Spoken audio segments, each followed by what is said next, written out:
अभी हम लोग जो है सो जेनकिंग जो है सो जेनकिंग पे जो है सो हम लोग सीखेंगे कि जेनकिंग कैसे इंस्टॉल करते हैं। सबसे पहले जो है सो ब्राउजर पे जाके AWS लॉगिन कर लीजिए। AWS का जो है सो मेन कंसोल यही होता है। यहाँ पे AWS ये आइकन पे क्लिक कर रहे हैं, ये जो है सो मेन कंसोल होता है। यहाँ पे क्या करना है आपको जो है सो लिनक्स का सर्वर क्रिएट करना है। ठीक है, तो लिनक्स का सर्वर क्रिएट कहाँ कीजिएगा, वो AWS के अंदर EC2 नाम का सर्विस होता है, यहाँ पे दिया हुआ है रिसेंटली व्यू। ठीक है, विजिटेड, नहीं तो आप चले जाइए। ठीक है, यहाँ EC2 सर्च कीजिए। ठीक है, EC2 में जाइएगा। ठीक है, तो यहाँ पे जो है सो अब जब सर्च करते हैं ना वहाँ पे दिखा देता है। ठीक है, यहाँ पे जब सर्च करते हैं EC2 यहाँ लिखा जाता है वर्चुअल सर्वर इन क्लाउड। वर्चुअल सर्वर के लिए हम लोग EC2 यूज करते हैं। ठीक है, जैसे ही EC2 क्लिक किए तो आपका जैसे ये वाला आ गया आइकन, ये पेज आ गया। यहाँ पे क्या करना है, ये इंस्टांस दिख रहा है, हमको इंस्टांस क्रिएट करना है, लिनक्स का इंस्टांस क्रिएट करना है। तो ये इंस्टांस पे हम लोग जाएंगे। ठीक है, जब ये इंस्टांस पे गए तो आपको ये वाला पेज आएगा। ये वाला पेज पे आने के बाद जो है सो लिनक्स इंस्टांस पे क्लिक कर देना है। लिनक्स इंस्टांस पे क्लिक कर दिए। अब क्या कर रहा है यहाँ पे, ठीक है, बोल रहा है नेम एंड टैग, तो क्या देना है। आप जो लिनक्स इंस्टांस क्रिएट कर रहे हैं उसका कुछ नाम देना चाह रहे हैं, हाँ देना चाह रहे हैं जेनकिंग्स। ठीक है, इंस्टॉलेशन। ठीक है, या फिर कुछ भी लिख सकते हैं, जेनकिंग वर्क भी लिख सकते हैं। ठीक है, जेनकिंग वर्क। ठीक है, कुछ भी लिख सकते हैं। तो ये नाम दे दिए जेनकिंग वर्क। ठीक है, अब नीचे आ जाइए। क्या बोल रहा है, बोल रहा है क्या कि रिसेंट या क्विक स्टार्ट्स में बोल रहा है यहाँ पे OS चूज कीजिए कि किस OS पे काम करना चाह रहे हैं। ये अमेजन जो है सो अमेजन अपना एक लिनक्स बना के दे रहा है आपको, जिसका नाम है अमेजन लिनक्स, AWS का है।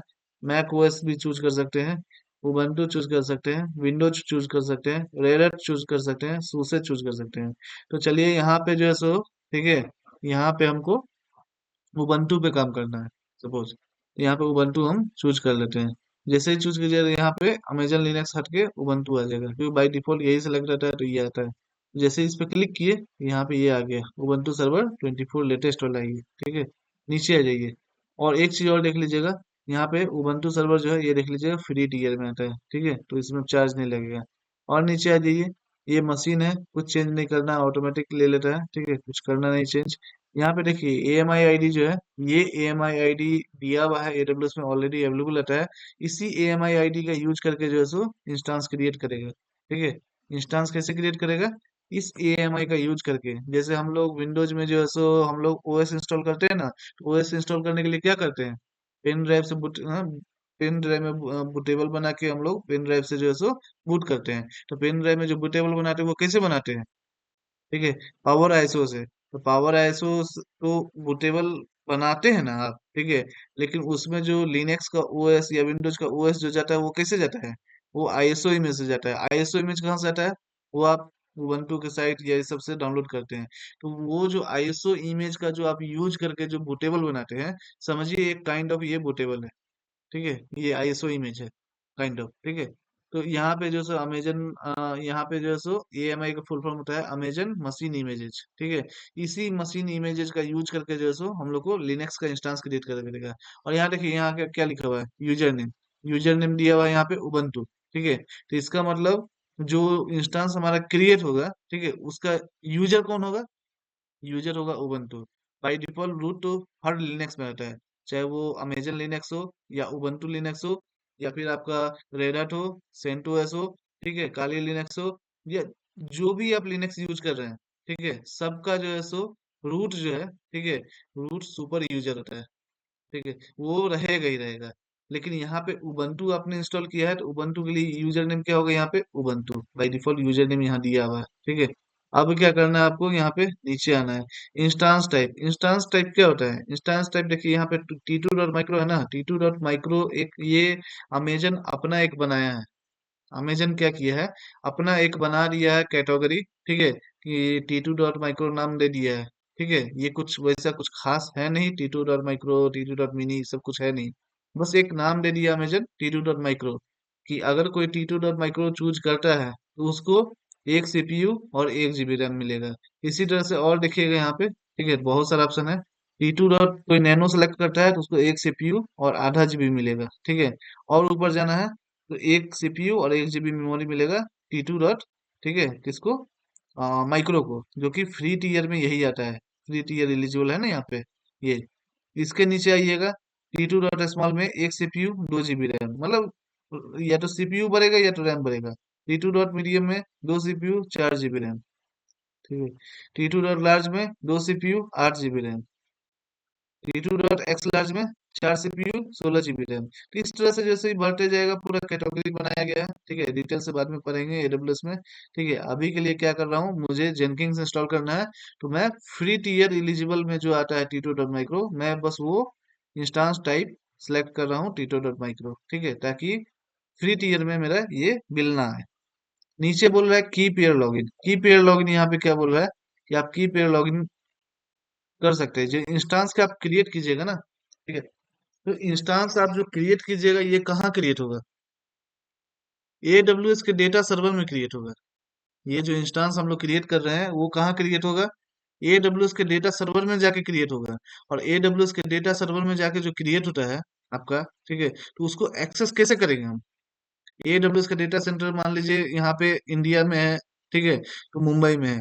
अभी आप ये रीजन चूज कर रहे हैं, नॉर्दर्न वर्जीनिया, आप मुंबई, वहाँ पे मुंबई वाला चूज नहीं किए हैं, मुंबई में भी कर सकते हैं यहाँ पे, तो मुंबई में है। और मैं यहाँ बैंगलोर में बैठा हूँ, ठीक है। तो आप जैसे यूपी में बैठे हुए हैं, तो आप यूपी में बैठ के या मैं बैंगलोर में बैठ के जो यूज कर रहा हूँ, तो मुंबई रहे तो डेटा सेंटर इसका मुंबई में है। अभी मैं नॉर्दर्न वर्जीनिया यानी कि यूएस में है इसका डेटा सेंटर। तो अभी मैं जो ये ओएस क्रिएट कर रहा हूँ, इसका ये ओएस कहाँ क्रिएट होगा, यूएस के डेटा सेंटर में क्रिएट होगा। तो यूएस में जो आपका ओएस क्रिएट होगा, ठीक है, उसको आप इंडिया में कैसे एक्सेस कीजिएगा, ठीक है, इंडिया में एक्सेस कीजिएगा, ठीक है। आप उसको या तो एसएसएच के थ्रू एक्सेस कीजिएगा या फिर ब्राउजर के थ्रू एक्सेस कीजिएगा, या तो कमांड लाइन या तो जीयूआई, ठीक है, दो ही तरह से कर सकते हैं। तो ये जो आप एक्सेस कीजिएगा, ठीक है, तो प्राइवेट प्राइवेट डेटा को जो है ना आप एक्सेस नहीं कर सकते हैं, ठीक है, ये चीज जान लीजिए। तो जो आपका यूएस में, ये यूएस में जो आपका क्रिएट हो रहा है इंस्टांस, ठीक है, तो उसमें तो आप क्रिएट नहीं कर सकते हैं, तो ये उसको एक्सेस नहीं कर सकते हैं। हालांकि ये जो क्रिएट हुआ है ना यूएस में, आप डायरेक्ट एक्सेस कर सकते हो, उसका पासवर्ड वासवर्ड का जरूरत नहीं पड़ेगा आपको, ठीक है। लेकिन डायरेक्ट आप एक्सेस नहीं कर सकते हैं किसी रिमोट लोकेशन से। उसके लिए क्या किया है, AWS क्या करता है, दो आईपी देता है। एक पब्लिक आईपी देता है, एक प्राइवेट आईपी देता है। तो प्राइवेट आईपी ये नाम दे दिया है, पब्लिक आईपी और प्राइवेट आईपी। प्राइवेट आईपी कहने का मतलब क्या, जो कि जो वैसा आईपी जो आप इंस्टांस जो क्रिएट कर रहे हैं उसका ओरिजिनल आईपी है, जो कि यूएस के डेटा सेंटर में क्रिएट हुआ है। कोई पूछेगा इस ओएस का आईपी क्या है, ठीक है, तो बोलिएगा ये है आईपी, तो वो प्राइवेट आईपी नाम दे दिया है एडब्ल्यूएस, ठीक है। वो ओएस का एक्चुअल आईपी होता है। जैसे मेरे कंप्यूटर का कुछ तो आईपी होगा ना, ठीक है, उसी तरह ये जो ओएस क्रिएट कर रहे हैं, इस ओएस जो क्रिएट कर रहे हैं इसका कुछ तो आईपी होगा ना, ठीक है। तो वो जो आईपी है उसी आईपी को जैसे एडब्ल्यूएस नाम दे दिया है प्राइवेट आईपी, ठीक है। और यहाँ पे जो पब्लिक आईपी नाम दिया है, वो पब्लिक आईपी नाम क्या दिया है कि ओएस का, ये तो मेरा विंडोज है, मेरा विंडोज का जो आईपी है, ठीक है, ये तो मैं मेरा कंप्यूटर में ही एक्सेस कर सकता हूँ ना। अगर मैं चाहता हूँ कि मेरा कंप्यूटर आप भी एक्सेस कीजिए, तो वो जो आप कीजिएगा, तो वो प्राइवेट आईपी और ये की पेयर के हेल्प से कीजिएगा, ठीक है। की पेयर क्या करता है, प्राइवेट डेटा में, ठीक है, पब्लिक आईपी के थ्रू प्राइवेट डेटा में आपको, ठीक है, लॉगिन करने का ऑप्शन देता है, ठीक है। तो हमारे हमारे पास पब्लिक आईपी कहाँ से आएगा, वो एडब्ल्यूएस क्रिएट करके देगा, ठीक है। वो उसके पास अमेजन पूल रहता है, उसमें बहुत सारे आईपी रहते हैं पब्लिक, वो एक असाइन कर देगा हमारे इंस्टेंस को, ठीक है, और वो हमें पब्लिक आईपी देगा। पब्लिक आईपी तो दे दिया है, अब उसको लॉगिन करने के लिए पासवर्ड कहाँ से आएगा।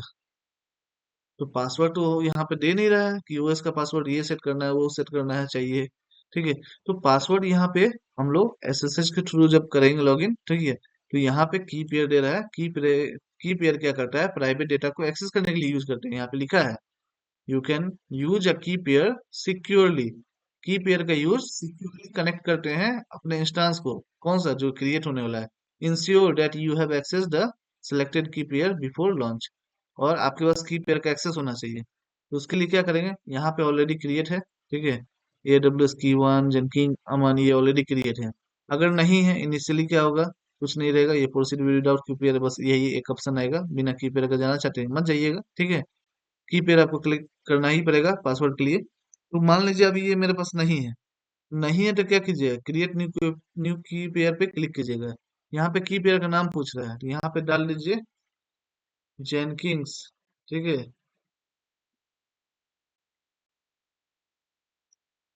और यहाँ पे डाल दीजिए जेनकिंग्स हैंडसॉन, ठीक है। यहाँ पे मैंने डाल दिया जेनकिंग्स हैंडसॉन, ठीक है। ये मैंने जो है सो मैंने डाल दिया अपने की का नाम जेनकिंग हैंडसॉन, ठीक है। और यहाँ पे की पेयर जो है ये दो टाइप का होता है, आरएसए और ये आरएसए यूज करते हैं इनक्रिप्टेड प्राइवेट पब्लिक की पेयर के लिए। और ये सब बाद में देखेंगे, बाय डिफॉल्ट रहने दीजिए। पेम होता है ओपन एसएसएस के लिए, PPT के लिए। तो मैं कमांड लाइन पे ही करके दिखाऊंगा, तो एसएस ये पेम ही रहने दीजिए। कुछ नहीं करना है, बस खाली यहाँ पे नाम लिख देना है, क्रिएट की पेयर पे जाके बस ये नाम लिख देना है। और जैसे यहाँ क्रिएट कीजिएगा ना, यहाँ पे डाउनलोड हो जाएगा, देखिएगा ये डाउनलोड हुआ यहाँ पे, जेनकिंग हैंडसम डॉट पेन डाउनलोड हो गया। तो ये डाउनलोड हो गया और यहाँ पे ये सिलेक्ट भी हो गया होगा, ठीक है। अब क्या हुआ, ठीक है, तो जैसे ही आप क्रिएट किए, तो क्रिएट करके यहाँ सेलेक्ट कर दिया, ठीक है, ताकि जो इंस्टांस है उसके साथ इसको अटैच कर देगा, ठीक है। और डाउनलोड कर दिया इसलिए क्योंकि आपके पास की पेयर होगा तब तो लॉगिन कीजिएगा ना, ठीक है। इसलिए आप वो आपको लोकल में डाउनलोड करके दे दिया, ठीक है। अब क्या करना है, नेटवर्क सेटिंग। नेटवर्क सेटिंग में क्या करना है, यहाँ पे बाय डिफॉल्ट आपका यहाँ पे बोल रहा है क्या कि बाय डिफॉल्ट आपका क्रिएट न्यू सिक्योरिटी ग्रुप, आपका न्यू सिक्योरिटी ग्रुप क्रिएट करेगा, ठीक है। तो यहाँ पे बाय डिफॉल्ट एसएसएच जो है वो 422 इनेबल रहेगा। आपको एचटीटीपी और एचटीटीपीएस इनेबल करना है, कर दीजिए, ठीक है। तो मैं क्या कर रहा हूँ, ठीक है, मैं सारे पोर्ट को इनेबल कर रहा हूँ, ठीक है। वो AWS में बताऊंगा कैसे करते हैं, अभी मेरा क्रिएट किया हुआ है, ठीक है। तो मैं ओल्ड वाला मैं सिलेक्ट कर लेता हूँ। इसमें क्या है, लॉन्च विजार्ड 1 नाम से जो है by default launch wizard 1, launch wizard 2, launch wizard 3, launch wizard 4, ऐसे करके वो फाइल नेम से क्रिएट होते रहता है, ठीक है। तो ये जो पहला वाला क्रिएट हुआ था, ठीक है, इसमें मैंने क्या किया था, ऑल पोर्ट मैंने इनेबल करके रखा है। वो मैं AWS में बताऊंगा आपको, ठीक है, कि कैसे करते हैं ऑल पोर्ट सेट, ठीक है, इजी है बहुत। अभी मैं वही सेलेक्ट कर लेता हूँ, ठीक है। इस पे सारा पोर्ट इनेबल है, इनबाउंड में भी और आउटबाउंड में भी, ठीक है। तो हमें सारा पोर्ट पे काम करने को मौका मिलेगा। और यहाँ पे क्या है, कॉन्फ़िगरेशन में 8 GB बाई डिफॉल्ट रहता है। आप 30 GB तक जो है यहाँ पे यूज कर सकते हैं फ्री में, ठीक है, SSD या मैग्नेटिक, ठीक है। तो यहाँ बोल रहा है फ्री टीयर में आप 30 GB तक कर सकते हैं, तो यहाँ पे आप 30 GB भी दे दीजिएगा ना, ठीक है, 30 GB भी दे दीजिएगा, कोई दिक्कत नहीं है, ठीक है। लेकिन मैं बाय डिफॉल्ट लेके ही चलता हूँ, मुझे कोई दिक्कत नहीं है 8 GB से। और यहाँ पे स्टोरेज का type GP2, GP3, IO1, IO2, ठीक है, ये और एक मैग्नेटिक करके आता नीचे, ठीक है, ये कर सकते हैं। ये SC1 और ST1 जो है डिजेबल रहेगा, क्यों, क्योंकि ये नेटवर्क ड्राइव नहीं है। SC1 और ST1 नेटवर्क ड्राइव नहीं है, इसलिए डिजेबल रहता है। बाकी सारा नेटवर्क ड्राइव है वो इनेबल रहेगा, ठीक है। तो ये चीज हो गया। अब मैंने कुछ किया नहीं, नीचे आ जाइए, ठीक है, एडवांस पार्ट पढ़ेंगे AWS में, बस खाली लॉन्च कर दीजिए। और नंबर ऑफ इंस्टेंस कितना क्रिएट करना है, एक ही करना है, दो करना है तो यहाँ पे दो कर सकते हैं। तो मुझे अभी एक ही का जरूरत है, तो मैं एक करके, ठीक है, और यहाँ पे लॉन्च कर रहा हूँ, ठीक है। अब हमारा क्या हुआ, हमारा जो है सो EC2 इंस्टेंस जो है यहाँ पे लॉन्च हो गया है। लॉन्च हो गया, इस पे क्लिक कीजिए। क्लिक कर रहे हैं, ठीक है, तो यहाँ पे देखिएगा ये रनिंग हो गया है, T2.micro फ्री टीयर में जा रहा है, ठीक है। ये इनिशियलाइज हो रहा है, रन कीजिए एक बार फिर से, ठीक है। तो ये देखिएगा, थोड़ा वेट करना है आपको, तब तक ये रन, तब तक वेट करना जब इनिशियलाइज से रनिंग ना हो जाए, ठीक है। तो यहाँ पे करते रहिए, जब तक हो रहा है तब तक हम सेटअप कर लेते हैं, जब तक ये रनिंग आ रहा है, ठीक है, यहाँ पे तब तक हम सेटअप कर लेते हैं। यहाँ पे देखिए, जब आप इसको, यहाँ पे ऐसा रहेगा, कुछ रहता नहीं है। जब इसको सिलेक्ट कीजिएगा तो नीचे पूरा डिटेल आ जाएगा, ठीक है। यहाँ बोल रहा है सिलेक्ट एन इंस्टांस, सिलेक्ट कीजिए। जैसे सिलेक्ट कीजिएगा पूरा डिटेल आ जाएगा। ये तो आपका डैशबोर्ड का डिटेल हो गया, ठीक है, इंस्टांस के बारे में सारा डिटेल। स्टेटस एंड अलार्म है, उसका डिटेल है। मॉनिटरिंग है, उसका डिटेल है। सिक्योरिटी है, उसका डिटेल है। नेटवर्किंग है, उसका डिटेल है। स्टोरेज जो लिए हैं GP3 8 GB, वो वाला है यहाँ पे, ठीक है। यहाँ पे वो जो बनेगा स्टोरेज आपका, वो कहाँ बनेगा, वो इसके अंदर बनेगा। स्लैश डेव स्लैश HD1 के अंदर बनेगा, EBS वॉल्यूम है, और जो यहाँ पे डिवाइस है, ठीक है, वो दिखेगा आपका 8 GB का। वो कहाँ दिखता है? स्टोरेज में ही दिखता है। ब्लॉक डिवाइस, नीचे आइएगा, ये। तो ये आपका स्लैश डेव स्लैश SDA1 करके जो है सो आपका ये फोल्डर स्ट्रक्चर बना दिया है, ठीक है। और यहाँ पे 8 GB है, किस टाइप का है? GP3। कहाँ पे दिखाएगा? वो यहाँ दिखा नहीं रहा है, लेकिन है GP3 टाइप का, ठीक है। यहाँ पे स्टोरेज ये GP3 टाइप का है। तो इसको जैसे यहाँ पे ये है ना वॉल्यूम साइज, ठीक है, 8 GB, ये GP3 में क्रिएट हो गया है। डिटेल देखना है, देख सकते हैं। अब यहाँ पे क्या करना है, मुझे ये डिटेल नहीं देखना है, मुझे जो है इंस्टांस क्रिएट होने के बाद डिटेल पे आइएगा। तो इंस्टांस क्रिएट होने के बाद डिटेल पे आइएगा, तो यहाँ पे आपका देखिए एक दे रहा है पब्लिक IPv4, और एक देता है प्राइवेट IPv4। ये जो आपका इंस्टांस क्रिएट हुआ है ना, ये इंस्टांस क्रिएट हुआ है। तो आप क्या किए, इंस्टांस क्रिएट करने का मतलब OS क्रिएट कर रहे हैं। जैसे आप OS इंस्टॉल करते हैं ना आप अपने लैपटॉप में बूटेबल बना के, तो उसी तरह जैसे यहाँ पे मैंने AMI अमेजन मशीन इमेजेस का यूज करके मैंने ये इंस्टांस क्रिएट किया है, ठीक है। क्रिएट कीजिए या फिर इंस्टॉल कीजिए, ठीक है। ये मैंने यूएस, ये जो है ना नॉर्दर्न वर्जीनिया, ठीक है, यूएस के डेटा सेंटर में मैंने लिनक्स का इंस्टांस यहाँ पे हम लोग क्रिएट कर बोल रहे हैं, लेकिन वहां के भाषा में हम लोग बोल रहे हैं यूएस के डेटाबेस सेंटर में हम लोग, ठीक है, इसको जो है सो इंस्टांस को हम लोग क्या किए हैं, इंस्टॉल किए हैं, ठीक है। और यहाँ हम लोग क्या कर रहे हैं, क्रिएट कर रहे हैं। आपके लिए क्रिएट, वहां के लिए इंस्टॉल, ठीक है। तो जब भी इंस्टॉल होता है ओएस, ठीक है, जैसे ही आप विंडोज मशीन में आप, ठीक है, आप क्या कर रहे हैं, आप अपने लैपटॉप में जैसे ही बूटेबल बना के जैसे ही ओएस इंस्टॉल करते हैं, उस ओएस का एक आईपी होगा, उस ओएस का एक आईपी होगा, ठीक है। तो इस ओएस का भी एक आईपी होना चाहिए। इस ओएस का जो एक्चुअल आईपी है वो कौन है? वो ये है। ये जो है आपका इस ओएस का एक्चुअल आईपी है। एक्चुअल आईपी करने का मतलब हर ओएस का एक आईपी एड्रेस होता है। हर ओएस का, हर ऑपरेटिंग सिस्टम का एक आईपी एड्रेस होता है।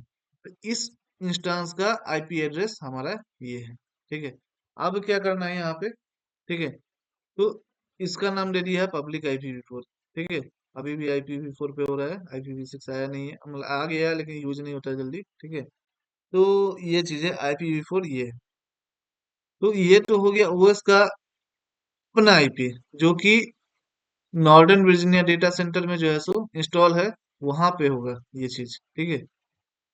ये जो पब्लिक IPv4 है, ये दिया है हमारे लिए कि हम इंडिया से बैठ के यूएस के आईपी को एक्सेस कर सके। तो इस आईपी के थ्रू करेंगे। कैसे करेंगे?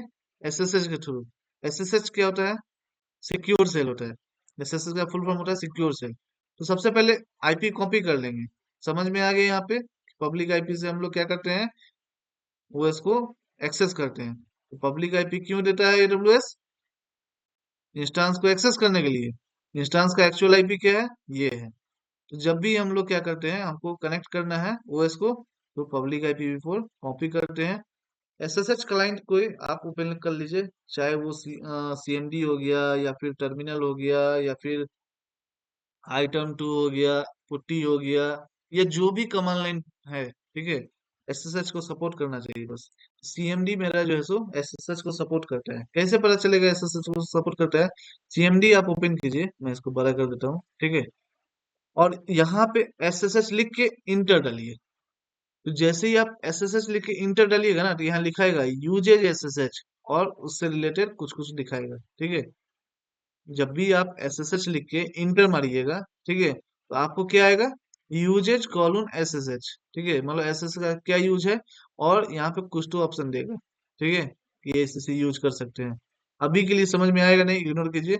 बस खाली ये जानिए कि SSH टाइप करने के बाद अगर आपको ये वाला आता है लाइन, यूजेज SSH, और ये सब 3 4 लाइन 5 लाइन आता है, इसका मतलब SSH जो है सपोर्ट कर रहा है। मेरा जो CMD है, ये कमांड प्रॉम्प्ट यहाँ लिखा हुआ है ना, CMD का कमांड प्रॉम्प्ट, ये कमांड प्रॉम्प्ट जो है, ठीक है, मेरा SSH को सपोर्ट करता है, ठीक है। सपोर्ट कर रहा है, तो अब SSH से लॉगिन कीजिए। लॉगिन करने के लिए क्या करते हैं?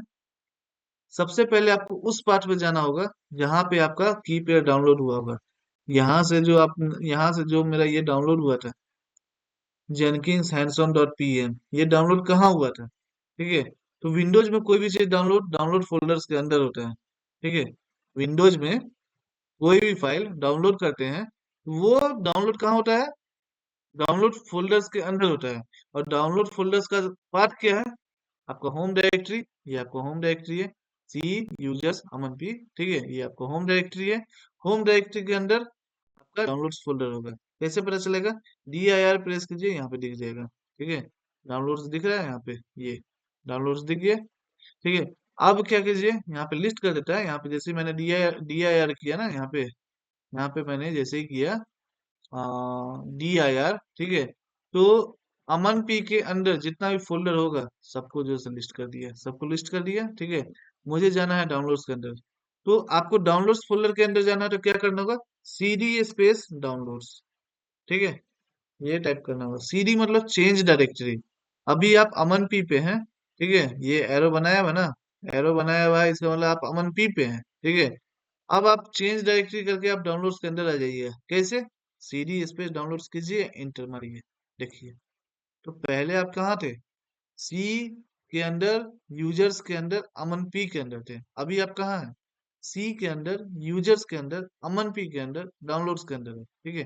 बेसिकली क्या है? सी आपका ड्राइव है। ठीक है। सी आपका क्या है? जो पार्टीशन करते हैं आप, C drive, D drive, E drive. ठीक है, तो ये आपका जो सी पार्टीशन एक, ठीक है, आपके ड्राइव, उस सी ड्राइव के अंदर यूजर नाम का फोल्डर है जिसमें यूजर से रिलेटेड डिटेल रहता है। ठीक है। आप जितना यूजर क्रिएट कीजिएगा, विंडोज में 3 यूजर बाय डिफॉल्ट होता है। ठीक है। एक जो आपने क्रिएट किया है, मैंने अमन पी नाम से क्रिएट किया है, एक वो यूजर। दूसरा यूजर एडमिनिस्ट्रेटर, ठीक है, जो कि सुपर यूजर होता है। और विंडोज में एक और यूजर होता है, वो होता है सिस्टम। ठीक है। सिस्टम भी एक यूजर होता है, लेकिन यूज कम होता है उसका। ठीक है, क्योंकि वो सिस्टम यूजर जो है, वो सिस्टम अपने के लिए, अपने यूज करने के लिए करता है। और एडमिन जो है, वो आप यूज कर सकते हैं, जो काम नॉर्मल यूजर नहीं कर सकता है, वो काम ये नॉर्मल यूजर है मेरा, अमन पी। लिनक्स में जैसे होता है ना, नॉर्मल यूजर जैसे उबंटू हो गया, कि जब भी उबंटू क्रिएट करते हैं, और उसका जो है सो रूट यूजर हो गया, रूट। ठीक है, मतलब एडमिन यूजर हो गया रूट। यहाँ पे विंडोज में नॉर्मल यूजर जो आप क्रिएट किए हैं, ठीक है, और जैसे वहां पे उबंटू बाय डिफॉल्ट क्रिएट हो जाता है, नहीं तो आप क्रिएट करते हैं यूजर ऐड से। ठीक है। और यहाँ पे इसका एडमिन यूजर एडमिनिस्ट्रेटर होता है। ठीक है। लेकिन विंडोज में एक और एक्स्ट्रा होता है, सिस्टम। वो सिस्टम जो है, ठीक है, सिस्टम अपने लिए यूज करता है। ठीक है, क्योंकि विंडोज में बहुत सारा चीज ऐसा है जो GUI मोड में है, मोस्टली सारा चीज GUI में ही है। ठीक है, तो वो अपने लिए यूज करते हैं। ठीक है, तो डाउनलोड्स में आ गए। अब मुझे क्या करना है? SSH करना है। कमांड अगर याद है तो अच्छा बात है, नहीं याद है, ठीक है, तो आप इसको सेलेक्ट कीजिए, कनेक्ट पे क्लिक कीजिए। कनेक्ट पे क्लिक करने के बाद SSH क्लाइंट पे जाइए। SSH क्लाइंट पे जाने के बाद पढ़िए यहाँ पे, ओपन SSH क्लाइंट। मैंने CMD ओपन कर लिया, जो कि SSH क्लाइंट ही है। लोकेट योर प्राइवेट की फाइल, मैंने लोकेट कर लिया, डाउनलोड्स फोल्डर के अंदर है। और इस फाइल को यूज कीजिए, करेंगे, अब करेंगे यूज। ठीक है। Run this command if necessary, कोई जरूरत नहीं है। ठीक है, एक्सेस पूरा होगा विंडोज में। ठीक है। Connect to your instance public DNS, public DNS का यूज करके आप कनेक्ट कीजिए। ठीक है, तो ये तो पब्लिक DNS है, समझ में आ गया। कनेक्ट कैसे करेंगे? ठीक है, पब्लिक DNS का यूज करके कर लेंगे कनेक्ट, लेकिन कनेक्ट कैसे करेंगे? तो कनेक्ट करने का ऑप्शन आता है SSH space -i space file name space user name @ ठीक है, या तो DNS नेम डालिए या IP डालिए। ठीक है, मैं इसको कॉपी कर लेता हूँ। ठीक है, एक बार पढ़िएगा कमांड, SSH स्पेस, ये की फाइल है आपका, जेनकिंग अंडरस्कोर हैंड्सऑन डॉट पैम, की फाइल है। और की फाइल को यूज करते हैं -i के साथ। ठीक है, इंटरेक्ट करवाता है। ठीक है, SSH को इंटरेक्ट करवाता है किससे? सर्वर से। तो SSH space -i space Jenkins underscore hands on dot pem, ये प्राइवेट की फाइल है जो मैंने इसको क्रिएट करने के लिए मैंने यूज किया था वहां पे, पोर्टल पे, AWS पे। उसके बाद यूजर नेम, तो मैंने वहां पे दिखाया था आपको कि देखिए by default user name Ubuntu create होता है। अगर आपका उबंटू के अलावा और मैनुअली क्रिएट किए हैं, जनरली क्रिएट कैसे कीजिएगा, क्रिएट आप लॉगिन करने के बाद ही कर पाइएगा ना क्रिएट। बाय डिफॉल्ट आपको उबंटू क्रिएट करके देता है उबंटू के लिए। तो यहाँ पे उबंटू डाल दिए यूजर नेम @ ठीक है, पब्लिक डीएनएस का नाम डालिए, पब्लिक डीएनएस का नाम डालिए, ये पब्लिक डीएनएस है। नाम डाल के इंटर कीजिए। फर्स्ट टाइम लॉगिन करने पे पूछेगा कि ये जो है बोल रहा है are you sure you want to continue connecting, ठीक है, कंटिन्यू कनेक्ट करना चाहते हैं क्या, यहाँ पे ये क्वेश्चन है, बोलिएगा यस। जैसे यस कीजिएगा, ठीक है, तो आपका जो है ये परमानेंट ऐड कर देते हैं, यहाँ लिखा रहा है ऊपर देखिएगा, पढ़िएगा मैसेज पढ़िएगा। जैसे ही मैंने यहाँ पे बोल रहा है कंटिन्यू कनेक्टिंग करना चाहते हैं, यस और नो कीजिए। जो भी कीजिएगा वो फिंगरप्रिंट जैसे होता है ना, फिंगरप्रिंट लेता है तो लॉक जो खुल जाता है लॉक, उसी तरह यहाँ पे वो यस कीजिएगा तो वो थम, जैसे मोबाइल में थम का एक्सप्रेशन लेता है, यहाँ आप एग्री किए हैं, यहाँ पे एग्री किए तो यहाँ पे यस ले लिया। वहां पे बोला वार्निंग परमानेंटली एडेड, ये जो है आपका परमानेंटली ऐड कर दिया, ठीक है। कौन सा, ये ईडी वाले से, ठीक है। ईडी ये विंडोज में यूज करते हैं, ठीक है, वहां पे था ना आपका कि आप कौन सा यूज करना चाह रहे हैं, क्रिएट, जब क्रिएट की पेयर किए थे, ठीक है, वो ऊपर में पूछ रहा था RSA और ED25519, तो RSA हम लोग चूज किए थे, ठीक है। RSA दोनों जगह काम आता है, विंडोज में भी ये भी। और इसका कुछ होता है, ठीक है, जो कि खाली शायद विंडोज में अच्छे से काम आता है, लिनक्स यूज नहीं होता है शायद, ठीक है, ये देखना पड़ेगा। तो ये जो है सो बोल रहा है क्या कि ये डोमेन को जो है, इस डोमेन को परमानेंटली इसको ऐड कर दिया है इस परमिशन के साथ, यहाँ पे लिस्ट ऑफ नोन होस्ट, ठीक है, होस्ट मतलब लिस्ट ऑफ नोन होस्ट के साथ परमानेंटली ऐड कर दिया है। परमानेंटली ऐड कर दिया तो बता रहा है कि वेलकम टू उबंटू, उबंटू में आपका स्वागत है, ठीक है। ये वाला GNU लिनक्स ये वाला OS है AWS का, ठीक है, 84x ये 64 x86_64, ये जो है सो आपका क्या है, ये आपका जो है सो, ठीक है, मशीन है, उसका आर्किटेक्चर है, ठीक है। डॉक्यूमेंटेशन आपका यहाँ पे है, ठीक है। ये मैनेजमेंट आपका यहाँ पे है, सपोर्ट आपका यहाँ पे है, ठीक है। जो चाहिए आप यहाँ से कर सकते हैं, ठीक है। तो मैं कर देता हूँ 1 मिनट। तो जो चाहिए आपको यहाँ से कर सकते हैं। उसके बाद बोल रहा है कि ये सिस्टम इंफॉर्मेशन है, क्या क्या सिस्टम है, ये सब कितना प्रोसेस है, यहाँ देख रहे हैं प्रोसेस 104, आईपी एड्रेस है, ये देखिए आईपी एड्रेस किसका है, ये है, ठीक है। ये सब है पूरा दे दिया है। तो अब क्या होता है जैसे आप कीजिएगा ना, तो यहाँ पे बोल रहा है क्या कि ubuntu@, ये आपका दे दिया होस्ट नेम, ठीक है। @ के बाद जो भी होता है वो होस्ट नेम होता है, ये होस्ट नेम दे दिया है। तो आप कहाँ पे थे, आप यहाँ विंडोज पे थे, यहाँ आप विंडोज पे थे, विंडोज पे थे, SSH का कमांड चला है, आप विंडोज से कहाँ आ गए, यूएस के सर्वर में गए, यूएस के डेटा सेंटर में गए, और यूएस के डेटा सेंटर में जो OS इंस्टॉल है वहां पे उसको एक्सेस कर रहे हैं आप, यहाँ इंडिया से बैठे बैठे कर लिए। ये तो पहला तरीका हो गया, ठीक है, यहाँ पे तो इसको मैं एग्जिट करता हूँ, ठीक है। तो ये तो पहला तरीका हो गया, ठीक है, यहाँ पे ये पहला तरीका हो गया जिसको मैं कमेंट कर देता हूँ ताकि आपको समझ में आए। ये ठीक है। अब क्या करना है, इसी चीज को फिर से कनेक्ट करना है। पब्लिक आईपी कॉपी कर लीजिए यहाँ से, शॉर्ट कट बताते हैं। पब्लिक आईपी कॉपी कर लीजिए, पब्लिक आईपी ये है, ठीक है, कॉपी कर लेते हैं, ये पब्लिक आईपी कॉपी कर लिए। यहाँ पे क्या लिखा हुआ है SSH, लिखिए SSH। यहाँ क्या लिखा हुआ है -i, -i से ट्रैक करवाएगा किसको, जेनकिंग अंडरस्कोर इसको, जेनकिंग अंडरस्कोर hanson.pem को, ठीक है। इसको इन्वर्टेड कॉमा में रख भी सकते हैं, नहीं भी रख सकते हैं, इसको एज ए ट्रीट मैसेज ही करेगा, ठीक है।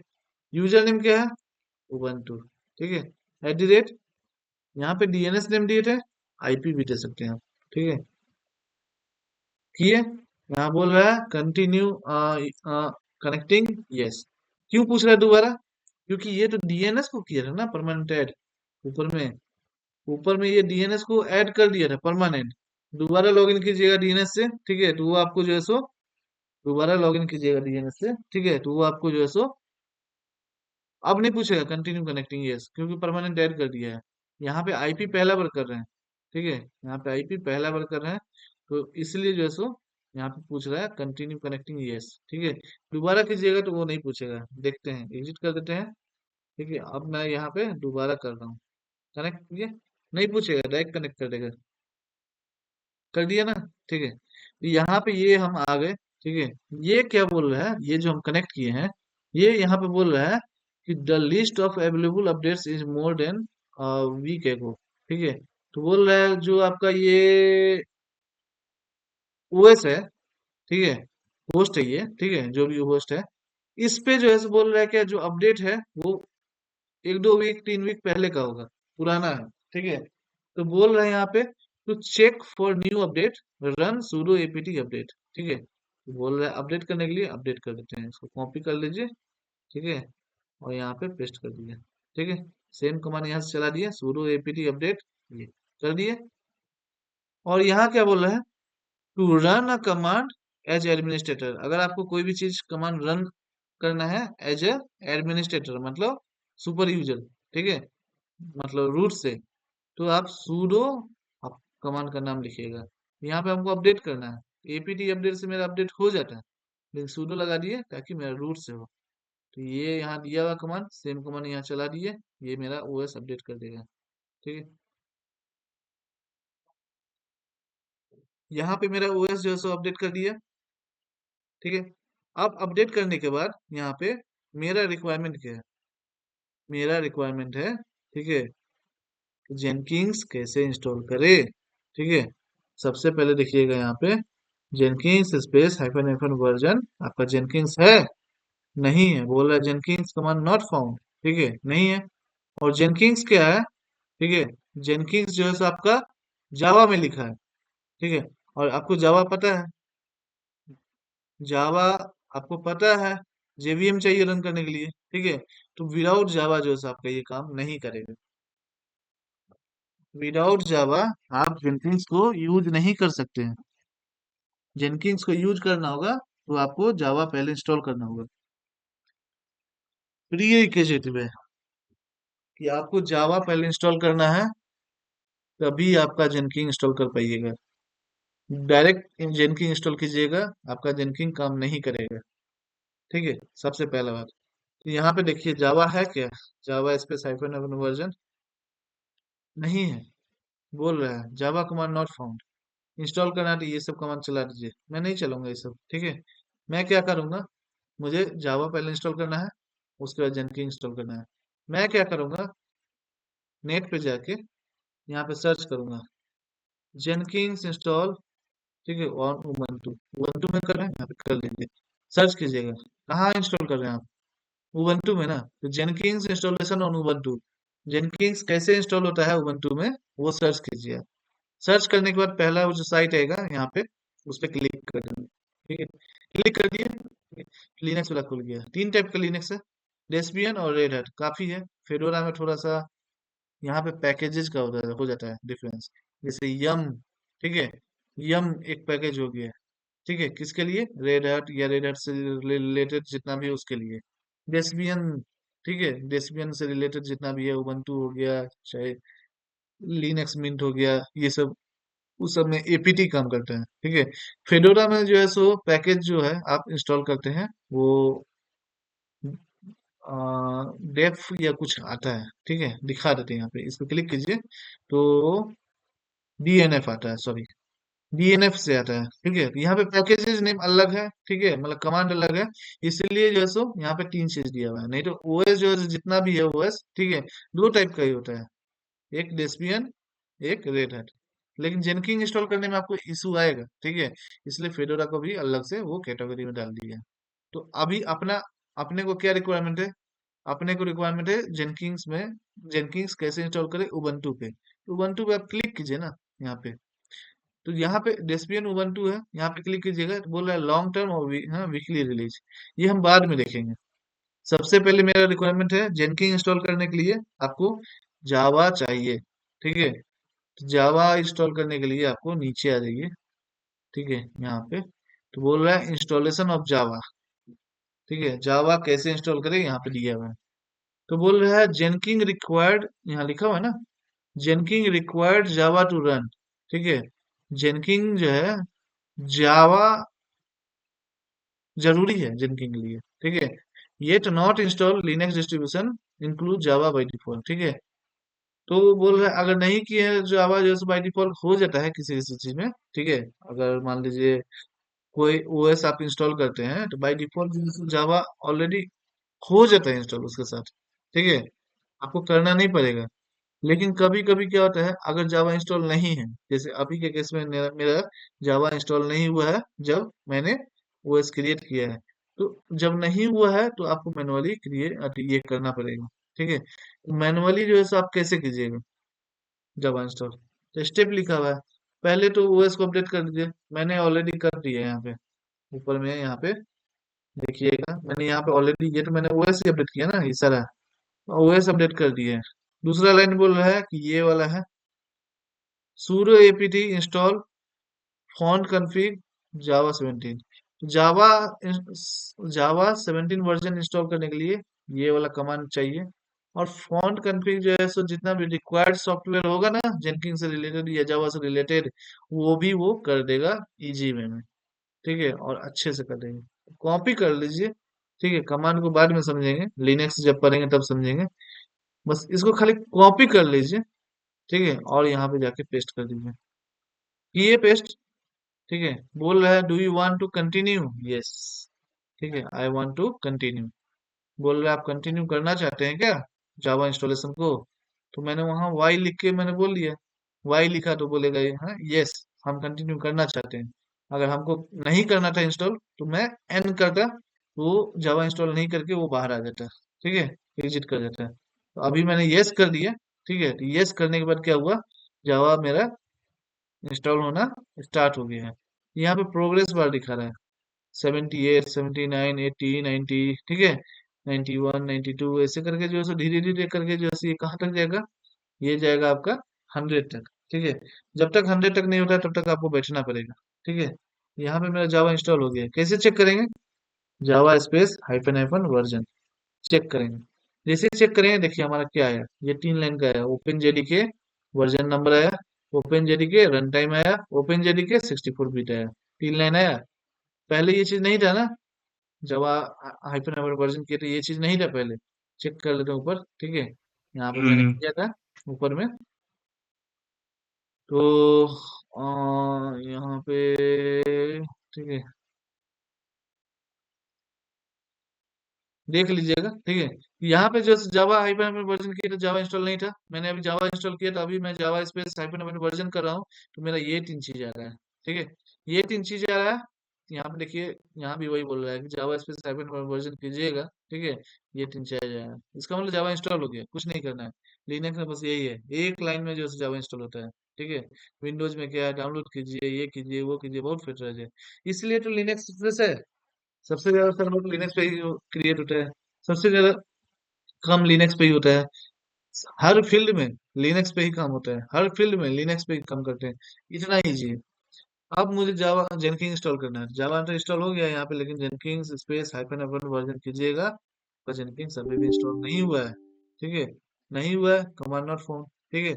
तो जेनकिंग इंस्टॉल करने के लिए बोल रहा है ये पैकेजेस इंस्टॉल कीजिए की के साथ, उसके बाद प्रिंट कीजिए साइन इन को, ठीक है। उसके बाद जैसे बोल रहा है, ठीक है, कि अपडेट कीजिए, और अपडेट करने के बाद जो है सो ये जेनकिंग को इंस्टॉल कीजिए। तो मैं सारा कॉपी कर लेता हूँ एक साथ, ठीक है, और पेस्ट कर देता हूँ। इंटर कर रहा हूँ, सारा इंस्टॉल कर रहा है, ठीक है। कहीं पूछेगा अगर do you want to continue, कि आप कंटिन्यू करना चाहते हैं, यस कीजिएगा, आगे बढ़ेगा, नो कीजिएगा, एंड लिख दीजिएगा, वो नहीं बढ़ेगा आगे, ठीक है। तो आपको अगर पूछता है do you want to continue, ठीक है, वाई लिख रहे हैं इसका मतलब यस हमको इंस्टॉल करना है, और आप आगे बढ़ रहे हैं, ठीक है। ये चीज हो गई। तो इसमें क्या होता है, ये देखिए यहाँ पे सिम लिंक क्रिएट कर दिया है, ठीक है, जेनकिन सर्विस के लिए, ठीक है। इसमें क्या होता है आपका, ठीक है। तो इ- आपका जावा इंस्टॉल हो, ये जेनकिन इंस्टॉल हो रहा है, यहाँ पे हो गया है, ठीक है। अब अगर कीजिएगा जेनकिन स्पेस हाइफन हाइफन वर्जन, अब कीजिएगा तो आपका एक वर्जन नेम आएगा, आया वर्जन नेम आपका जेनकिंग जो है 2.479.2, ये जेनकिंग आपका इंस्टॉल हो गया है। जेनकिंग इंस्टॉल हो गया है, एक्सेस कैसे करेंगे, तो अभी पूरा पूरा नहीं हुआ है। ठीक है, आपको क्या करना है, ये तो अभी आप यहाँ पे कीजिएगा, स्टेटस चेक करना है तो उसके लिए आता है sudo system ctl। ठीक है, स्टेटस जेनकिंस कीजिएगा, यहाँ पे तो ये रन कर रहा है, जेनकिंस सर्विस जो है आपका रन कर रहा है, कर रहा है, एक्सेस कीजिएगा। तो ये क्या है, ठीक है, ये स्टेटस चेक करने के लिए है कि आपका रन कर रहा है, इंस्टॉल किए, रन भी करने लगा। लेकिन प्रॉब्लम क्या होता है जानते हैं, जब आप रीस्टार्ट कीजिएगा अपने ओएस को, इस ओएस को, ठीक है, रीस्टार्ट कीजिएगा, चाहे स्टॉप हो गए फिर से स्टार्ट होगा। ठीक है, रीस्टार्ट ही बोलिए, चाहे काम खत्म हो गया तो इसको स्टॉप कर दिए, ठीक है, अब फिर से उसको स्टार्ट कर रहे हैं। ठीक है, तो उस केस में क्या होगा जानते हैं, उस केस में आप जब कीजिएगा आपका ओएस तो रीस्टार्ट हो जाएगा, लेकिन जेनकिंस सर्विस रीस्टार्ट नहीं हो पाएगा। ठीक है, जेनकिंस सर्वर जब भी हमारा ओएस, जब भी हमारा ऑपरेटिंग सिस्टम रीस्टार्ट हो, ठीक है, तो हम चाहते हैं कि हमारा जो है सो जेनकिंस सर्वर भी, ठीक है, सर्विस भी रीस्टार्ट हो जाए। तो इसको, नहीं तो वो तो सर्वर स्टॉप हुआ तो सर्विस स्टॉप हो जाएगा ना जेनकिंग का, लेकिन फिर सर्वर आप स्टार्ट कीजिएगा, लेकिन जेनकिंग का सर्वर स्टार्ट नहीं हो पाएगा। तो वो चाहते हैं हम बार बार, ठीक है, जब भी हमारा सर्वर स्टार्ट हो, ठीक है, हम चाहते हैं क्या कि ऑटोमेटिक लिनक्स का सर्वर जो जब भी वो रीस्टार्ट हो चाहे स्टार्ट हो, ये ऑटोमेटिक उसको स्टार्ट कर दे। उसके लिए आपको इनेबल करना पड़ेगा। इनेबल के लिए कमांड आता है sudo system ctl space enable space Jenkins, कीजिएगा, इनेबल हो गया, और यहाँ पे एक क्रिएट कर दिया, सिक्रोनाइज कर लिया, लिखा रहा है synchronise state of Jenkins service with system V service. तो सिस्टम वी सर्विस जो है, सिस्टम के सर्विस के साथ जेनकिंग का सर्विस सिक्रोनाइज हो गया, यहाँ लिखा रहा है सिक्रोनाइजिंग state of Jenkins service, जेनकिंग service जो है सो सिक्रोनाइज हो रहा है with system service, system service के साथ। और वो इसका स्क्रिप्ट जो है यहाँ पे डाल दिया है बना के। ठीक है, सब चीज ऑटोमेट है, ये काम, ये जैसे कमांड चला है ना, सब चीज ऑटोमेट है। ये जहाँ पे स्क्रिप्ट डाल दिया, ठीक है। एग्जीक्यूटिंग, क्या एग्जीक्यूट करेगा, कहाँ से, इस पार्ट से वो एग्जीक्यूट करेगा, और इनेबल जेनकिंस कर देगा हर बार जैसे ही आपका लिनक्स का सर्वर अप होता है। ठीक है, ये ऑटोमेटिक कर देगा यहाँ से उठा के। ठीक है, यही चीज है इसका, ऑटोमेशन है। पढ़ेंगे हम लोग सेल स्क्रिप्टिंग तब बताएंगे ऑटोमेशन। जब ये आपका इनेबल हो गया ना, ठीक है, इनेबल हो गया तो अभी टेम्पोररी के लिए स्टार्ट कर देते हैं। ठीक है, तो अगर बंद ना हो जाए कहीं, तो मैंने स्टार्ट कर दिया। ठीक है, हमारा स्टार्ट हो गया। ठीक है, अब अगर स्टेटस चेक करना है तो यहाँ से कॉपी करके मैंने आपको दिखा दिया कमांड ऑलरेडी लिख के, लेकिन चेक करना है तो यहाँ से चेक कर सकते हैं। अभी क्या दिखा रहा है, जेनकिंग सर्विस जो है हमारा एक्टिव है, रनिंग है। ठीक है, और हाँ, ठीक है, यहाँ पे जेनकिंग सर्विस जो है सो वो भी कर दिए हैं कि जब भी हमारा लिनक्स ओएस अप हो, ठीक है, तो उसके साथ साथ हम चाहते हैं कि हमारा जेनकिंग सर्विस भी जो है वो अप हो जाए। यहाँ तक तो हो गया क्लियर। अब जेनकिंग को एक्सेस कैसे करें, तो जेनकिंग को आपको एक्सेस करना है, ठीक है, तो उसके लिए सबसे अच्छा तरीका है, आपने इस सर्वर पे, ठीक है, जेनकिंग इंस्टॉल कर लिया ना, अगर यही लोकल होस्ट रहता है, ठीक है, वहां पे लिखते लोकल होस्ट कॉलून, ठीक है, क्या लिखते हैं, लोकल होस्ट कॉलून 8080 डालता है, और ये एक्सेस हो जाता है। ठीक है, ये आईपी भी है, ठीक है, आईपी में डालता है इसका, ठीक है, और इसका आईपी डालने के बाद 8080 करता है तो हो जाता है एक्सेस। ठीक है, लेकिन अभी क्या है, ये आपका जो है सो यूएस के डेटा सेंटर में है, ये आपका इंस्टांस यूएस के डेटा सेंटर में है, और आप इंडिया में यूज कर रहे हैं। तो यूएस के डेटा बेस में जो है, आपने लिनक्स इंस्टॉल कर दिया, उसको एक्सेस करते हैं कैसे, पब्लिक आईपी के थ्रू। तो यहाँ पे इसको बंद कर दीजिए, इसका काम हो गया है। तो कैसे करते हैं हम लोग, ये जो है पब्लिक आईपी, इस पब्लिक आईपी को हम लोग, ठीक है, इस पब्लिक आईपी के थ्रू हम लोग ओएस को एक्सेस करते हैं। ठीक है, अब यहाँ पे कुछ नहीं आएगा, जब कीजिएगा ना यहाँ पे कुछ नहीं आएगा। ठीक है, यहाँ पे शायद एच टी टी पी ना आ जाए, एच टी टी पी कर दीजिए कॉलन डबल स्लैश, कुछ नहीं आएगा, देखिएगा। ठीक है, ये रिक्वेस्ट टाइम आउट आएगा, ये सब कुछ भी आएगा। ठीक है, पोर्ट 80 पे कुछ है नहीं, ठीक है, ये सब आ रहा है। तो एरर आएगा, बोलेगा नहीं करना, टाइम आउट एरर आ रहा है। तो ये तो हो गया, बताएंगे कैसे एक्सेस करते हैं। ये तो हो गया आपका कि आईपी के थ्रू आप एक्सेस कर रहे हैं किसको, ओएस को, ठीक है। नहीं, ओएस में क्या एक्सेस कर रहे हैं आप, ठीक है। तो मुझे जेनकिंग को एक्सेस करना है। जेनकिंग का पोर्ट नंबर क्या होता है, 8080, ठीक है। तो पब्लिक आईपी के थ्रू आप सर्वर को एक्सेस कर रहे हैं, और उस सर्वर पे आपको जिस सर्विस को एक्सेस करना है, ये पब्लिक आईपी है। मैंने बोला था आपको कि ये हमारे इंस्टेंस का एक्चुअल आईपी है। हमारे इंस्टेंस का एक्चुअल आईपी है ये, जिसको प्राइवेट आईपी बोलते हैं। और पब्लिक आईपी बोलते हैं कि पब्लिक आईपी के थ्रू हम लोग कहीं से भी रह के इस प्राइवेट आईपी को एक्सेस करते हैं, चाहे वो पोर्ट एसएसएच हो या एटी हो या कहीं से भी हो, ठीक है। तो पोर्ट एटी से हम लोग एक्सेस कर सकते हैं इस चीज का। हालांकि एटी पे call by default eighty call होता है, ठीक है। अगर कुछ नहीं देते हैं यहाँ पे डायरेक्ट अगर आईपी मान लीजिए यहाँ पे दे रहे हैं HTTP:// एस कहीं नहीं दे रहे हैं क्योंकि सर्टिफिकेशन नहीं है, ठीक है। SSL सर्टिफिकेट ऐड नहीं किए हैं इसलिए। तो HTTP:// आईपी दे रहे हैं, नहीं होगा एक्सेस। क्या आ रहा है, टाइम आउट एरर आ रहा है, ठीक है। तो आप बोलिएगा अच्छा ये तो आप दे दिए, ठीक है, HTTP:// बोलिएगा पोर्ट दीजिएगा तब ना। बाय डिफॉल्ट पोर्ट 80 कॉल होता है, आप 80 भी दीजिएगा तो कुछ नहीं होगा, क्योंकि पोर्ट 80 पे मैंने कुछ कॉन्फ़िगर तो नहीं किया ना। मैंने कुछ भी चीज कॉन्फ़िगर नहीं किया है, ठीक है। तो आपको कहाँ से दिखेगा, जब करेंगे हम्म। कॉन्फ़िगर तब दिखेगा, ठीक है। अब क्या करना है, ठीक। जेनकिंग इंस्टॉल करना है, जेनकिंग मुझे करना है। तो आपको यहाँ पे फिर से वही HTTP:// ठीक है, पब्लिक आईपी। जेनकिंग आपको एक्सेस करना है। जेनकिंग किस पोर्ट पे कॉन्फ़िगर होता है, पोर्ट नाम है 8080, ठीक है। जैसे ही आप इसको एंटर कीजिएगा ना, देखिएगा आपका जेनकिंग का यूआई खुल जाएगा। खुल गया जेनकिंग का एक यूआई, ठीक है।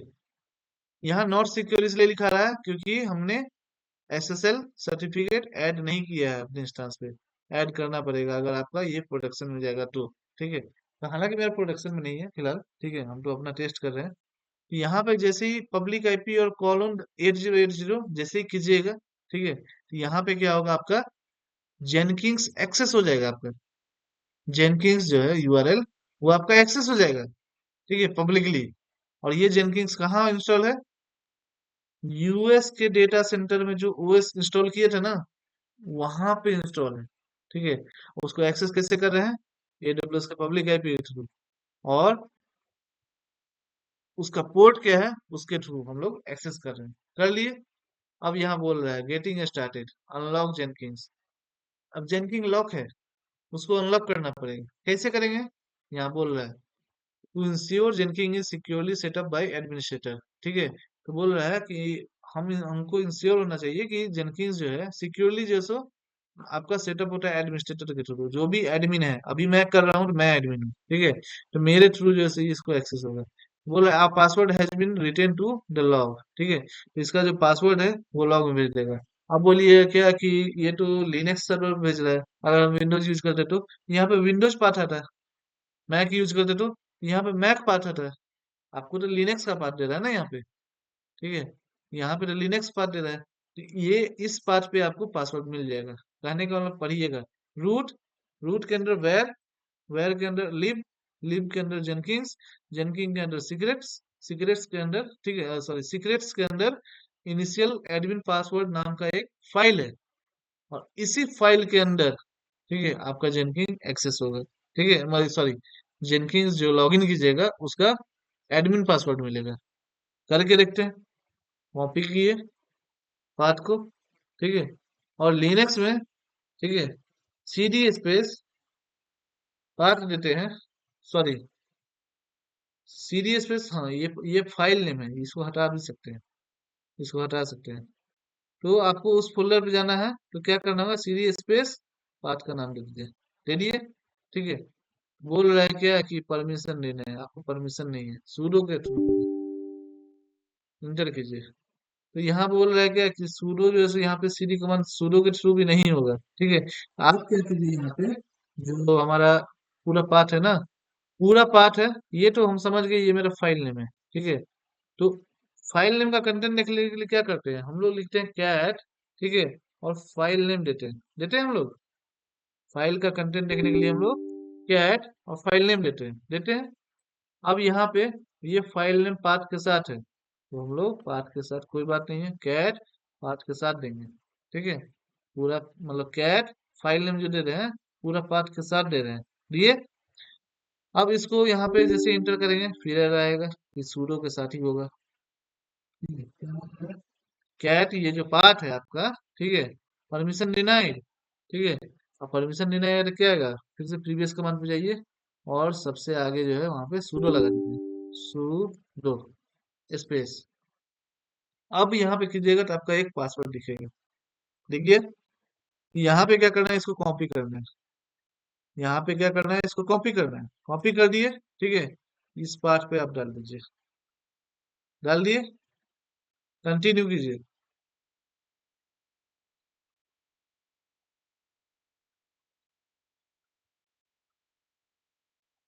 कंटिन्यू किए, इसको सेव नहीं करना है। ठीक है। कंटिन्यू करने के बाद जो है आपका बोल रहा है गेटिंग स्टार्टेड, बोल रहा है ये चीज सजेस्टेड, मतलब जेनकिंस आपको जो सजेस्ट कर रहा है वो प्लगइन्स आप इंस्टॉल करना चाहते हैं, या फिर विदाउट सजेस्टेड प्लगइन्स इंस्टॉल किए हुए इंस्टॉल करना चाहते हैं। तो कोई भी चीज, कोई भी प्लगइन्स अगर आपको इंस्टॉल नहीं करना है तो आप ये कर सकते हैं। सीखने के लिए बेटर रहता है, कोई भी प्लगइन इंस्टॉल मत कीजिए। जैसे जैसे जरूरत होगा वैसे वैसे प्लगइन इंस्टॉल करते रहिए। ठीक है। लेकिन अभी एज अ बिगिनर आपको क्लियर नहीं है कौन सा प्लगइन इंस्टॉल होना चाहिए, गिट के लिए कौन सा प्लगइन इंस्टॉल होना चाहिए, इसके लिए कौन सा होना चाहिए, सजेस्टेड मतलब आपको नहीं है क्लियर। तो इसलिए वो सजेस्टेड दे रहा है, सजेस्टेड वाला पे क्लिक करके वो जो कर रहा है अपने मन से उसको करने दीजिए। फोल्डर कर रहा है, फॉर्मेटर कर रहा है, एंड कर रहा है, ग्रेडल कर रहा है, टाइम स्पैनर कर रहा है, वर्क स्पेस है, पाइपलाइन है, गिट ब्रांच सिक्योर सोर्स है, पाइपलाइन गिट हब ग्रूवी है, पाइपलाइन ग्राफ व्यू है, पैम ऑथेंटिकेशन है, डार्क है, मैट्रिक्स ऑथेंटिकेशन है, मेलर है, एसएसएच बिल्ड एजेंट है, ईमेल एक्सटेंशन है, गिट है, एलडेप है। जब ये पूरा हो जाएगा ऑटोमेटिक आपका पेज नेक्स्ट पेज पे चला जाएगा। आगे, अब नेक्स्ट पेज पे बोल रहा है क्रिएट फर्स्ट एडमिन यूजर। ठीक है। यूजर नेम क्या दीजिएगा, जो यूजर नेम दीजिएगा वो जेनकिन का यूजर नेम होगा। ठीक है। यहाँ पे मैं दे रहा हूँ अमन। ठीक है। तो मेरा यूजर नेम क्या हो जाएगा, अमन, या फिर यहाँ दे रहा हूँ अमन जेनकिंस यूजर। ठीक है। मैं यहाँ ये दे रहा हूँ अमन जेनकिंस यूजर। ठीक है, मैंने ये नाम दे दिया है। पासवर्ड में क्या डाल रहा हूँ, अमन @123। पासवर्ड में कंफर्म में अमन @123 मैं डाल दिए। और यहाँ पे फुल नेम बोल रहे हैं, फुल नेम में क्या डालेंगे, फुल नेम में डाल रहा हूँ अमन कुमार। ठीक है। और ईमेल एड्रेस बोल रहा है, तो ईमेल एड्रेस आपको देना है तो दे सकते हैं, नहीं देना है तो मत दीजिए। ठीक है। यहाँ पे मैं अमन दे देता हूँ। ठीक है, कोई दिक्कत नहीं है, कुछ भी दे सकते हैं। बट ईमेल का जो फॉर्मेट है वो @ होना चाहिए, होता है ना कहीं भी, aman@gmail.com। ठीक है, तो @ आया, फिर aman@outlook.com। ठीक है। आउटलुक से पहले और आउटलुक के बाद डॉट आया ना, जीमेल से पहले और जीमेल के बाद डॉट आता है ना, उसी तरह कुछ भी कीजिएगा। aman@yahoo.com, aman@, ठीक है, tcs.com, aman@wipro.com, aman@infosys.com। ठीक है। तो ये सब चीज आते रहेगा आपका। ठीक है, तो ये फॉर्मेट होता है। तो मैंने रेंडमली कोई मेल दे दिया है, aman@aman.com भी डाल सकते हैं। ठीक है। ये मैंने aman@aman.aman डाल दिया, कुछ भी डाल दिया, कोई दिक्कत नहीं है। कंपनी में आप अपना ईमेल आईडी डालिएगा, जो स्टैंडर्ड होगा उसके अनुसार फॉलो कीजिएगा नाम में। सेव कर दीजिए और कंटिन्यू कीजिए। इसे सेव और कंटिन्यू करेंगे ना तो ये हमको जेनकिन का यूआरएल दे दिया है। यूआरएल क्या दिया है, बोल रहा है क्या कि जेनकिन का यूआरएल जो है आपका है HTTP। देखिएगा यहाँ पे एस नहीं है, यहाँ पे एस नहीं है, क्या है आपका HTTP। ठीक है, कॉलन डबल स्लैश। ठीक है। और ये AWS का पब्लिक आईपी, कॉलन, ये पोर्ट नंबर तो ऑलरेडी ऊपर में बता चुके हैं यहाँ पे। ठीक है, पूरा करके बताए थे यहाँ पे, HTTP कॉलन डबल स्लैश, ये वाला बताए थे यहाँ पे ऑलरेडी, वही चीज यहाँ दिया हुआ है। ठीक है, को कुछ करना नहीं है। ठीक है, इसको सेव एंड फिनिश कीजिए, इस यूआरएल को सेव एंड फिनिश करके फिनिश कर दीजिए फिलहाल। कर दिए फिनिश। जैसे ही आपका सेटअप हो गया तो बोल रहा है जेनकिंग इज रेडी, आपका जेनकिंग रेडी है, योर जेनकिंग सेटअप इज कंप्लीटेड, आपका जेनकिंग जो सेटअप है वो कंप्लीट हो गया है। और स्टार्ट यूजिंग जेनकिंग्स पे कीजिएगा तो आपका जेनकिंग्स का होम पेज डैशबोर्ड स्टार्ट हो जाएगा। डैशबोर्ड ये आपका स्टार्ट हो गया। ठीक है, तो यही चीज है। आज देखे हम लोग वीडियो में कि हम लोग कैसे EC2 इंस्टेंस क्रिएट करते हैं, और EC2 इंस्टेंस क्रिएट करने के बाद, ठीक है, हम लोग कैसे जेनकिंस इंस्टॉल करते हैं उस लिनक्स सर्वर पे। और लिनक्स सर्वर के बाद जब हम लोग इंस्टॉल कर लेते हैं, ठीक है, तो अब हम लोग यहाँ से यही सारा चीज पढ़ेंगे। न्यू आइटम है या क्रिएट जॉब है, किसी पे भी क्लिक कीजिए, यहाँ पे बहुत सारा चीज है। फ्री स्टाइल प्रोजेक्ट है, ठीक है, नीचे आइएगा पाइपलाइन है, मल्टी कॉन्फ़िगरेशन प्रोजेक्ट है, फोल्डर है, मल्टी ब्रांच पाइपलाइन है, ऑर्गेनाइजेशन फोल्डर है, ये सब है। जब ये कीजिएगा इसके आगे भी बहुत सारा चीज आएगा, ठीक है, जो कि हम लोग को पढ़ना है। ठीक है, स्मूथली पढ़ना है, कोई दिक्कत नहीं है। ठीक है, और जो जो चीज मैं बताऊंगा सारा का प्रैक्टिकल में करते रहूंगा। उससे क्या होगा, जो हर टॉपिक है उस वो क्लियर होता जाएगा। ठीक है, तो यहाँ पे बस यही है अभी, बस मैं बस यही बता रहा था कि AWS EC2 कैसे हम क्रिएट किए, एक एक चीज को समझे डिटेल में। और सब डिटेल में समझने के बाद हम देखे कि जेनकिन कैसे इंस्टॉल करते हैं लिनक्स में। और जब देख लिए कि जेनकिन कैसे करते हैं इंस्टॉल, ठीक है, तब उसके बाद जो सो हम क्या किए, इंस्टॉल किए जेनकिंग्स को। और जेनकिंग्स को इंस्टॉल करने के बाद, ठीक है, हम जेनकिंग के डैशबोर्ड पे आ गए। ठीक है, तो आज बस यही बताना था कि EC2 पे, मतलब AWS क्लाउड पे सर्वर कैसे क्रिएट करते हैं, और उस सर्वर पे जो है सो हम लोग जेनकिंग्स कैसे इंस्टॉल करते हैं। ठीक है, वो देखे। और जेनकिंग्स में ये भी देखे कि जेनकिंग्स जब भी इंस्टॉल कर रहे हैं तो जावा रिक्वायर्ड होता है, तो हमने जावा में इंस्टॉल किया। ठीक है, उसमें भी देखते हैं कि आपका जो है सो क्या कह रहा है ये, AWS क्लाउड में कैसे जेनकिंग इंस्टॉल करते हैं। ठीक है, वो हम लोग देख लिए।